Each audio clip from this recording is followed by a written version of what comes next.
გაუჩოქებელი საქართველოს სიმბოლოს გიორგი ანწუხელიძის აქამდე ბევრისთვის უცნობი კადრი სეპარატისტულ მედია საშუალებებში ვრცელდება. როდესაც მტერი ცდილობს, რომ ისტორია გადაწეროს, ის პირველ რიგში ცდილობს გმირების დამარცხებას, გმირების სახელების შებღალვას და დისკრედიტაციას. იმისათვის, რომ ისტორიამ შემოინახოს მათი საგმირო საქმეები, უმნიშვნელოვანესი როლი აკისრია ქართულ მედიას. განურჩევლად პოლიტიკური შეხედულებებისა, ეს კადრები თითოეულმა ქართველმა უნდა ნახოს. როდესაც მტერი ცდილობს ისტორიის გადაწერას, ის პირველ რიგში ცდილობს გმირების სახელის შებღალვას, მათი საგმირო საქმეების უგულებელყოფას და ყველაზე მთავარი, ამ დოკუმენტური მასალების განადგურებას.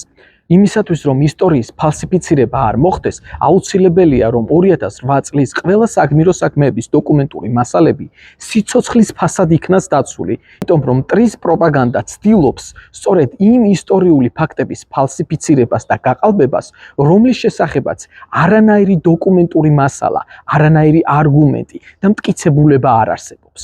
შეგახსენებთ, რომ გმირები არ კვდებიან, გმირები კვდებიან მხოლოდ და მხოლოდ მაშინ, როდესაც ერი ივიწყებთ მათ. უნდა დავბრუნდეთ, ბიჭო, აბა ვინ მოუყოს ისტორია, რა?